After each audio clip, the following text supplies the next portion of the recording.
So it's unfortunate that with the rise of the internet and social media, there's also been a rise of conspiracy theories and medical misinformation that's pretty much everywhere on the internet. Not here. This is legit, for sure. Other websites or other channels have some misinformation there. And even the mainstream media, with all of its direct-to-consumer advertising, has changed how people perceive their own health and what medications they should be tried. And, you know, they're self-advocating more in their doctor's office. So how did the media sort of supplant the medical community as the main source of information that people trust? It's actually kind of a long story, but something I think is worth exploring. So some of the advertising changes started in the 1990s when the FDA eased restrictions on broadcast advertising, prescription drugs specifically, and that was reflected in an increase in ad spends from about 166 million in 1993 to over 4 billion in 2005. Today, companies spend around $14 billion on advertising their medications, which is somewhat strange to me since I grew up in an era where pharmaceutical companies or the medical companies were basically advertising to me as a doctor, not to you as the patient. But actually, mistrust of doctors and authority figures in general has been going on since the 1960s.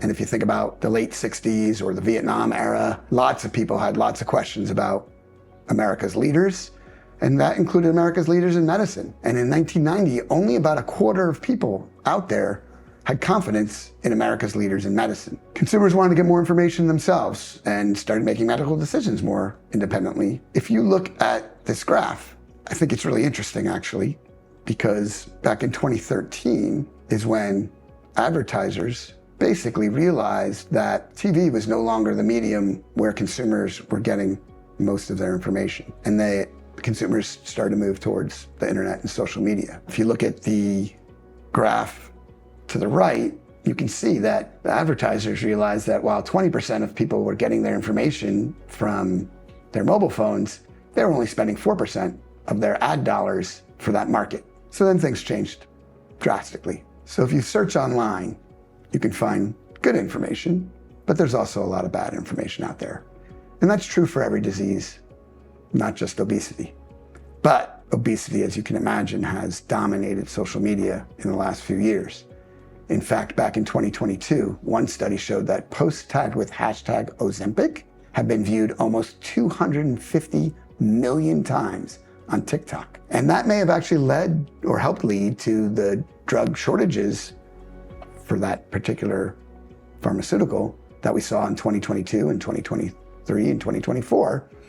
And that led to the rise of the compounding pharmacies and some of the online obesity treatment programs that you've seen. A different study showed systematic analysis of selected studies revealed that 50% of what was found on Instagram and almost 40% of what was found on YouTube were littered with misinformation or were spreading nutrition-related misinformation. The others, Facebook, TikTok, X, they also had misinformation on them, just not quite as high as Instagram and YouTube. Again, you need to sort of think about where are you getting your information, who's it from, and what's the source. So here's another image to look at. This is from Europe, so it's not exactly applicable to what we see here in the US, but it tries to delineate credible sources from less credible sources where you can get your information.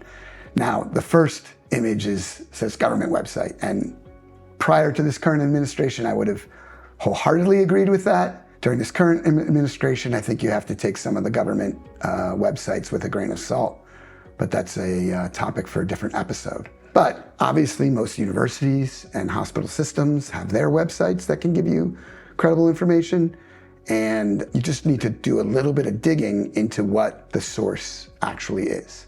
And obviously, I'm on YouTube. Anybody can be on YouTube. Anybody can be on social media. So that's generally a less reliable source. Again, not this particular video or content matter expert, but in general.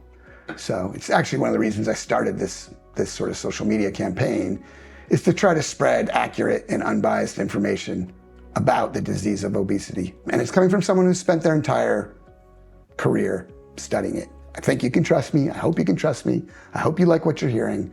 I hope you like the topic. I hope you want to learn more. If you do, you can check out this video or even this video, or just subscribe to my channel where all the videos are there and you can pick and choose from what you want to hear about. Please do so. Give me feedback, comments, likes, dislikes. Let me know. Thanks.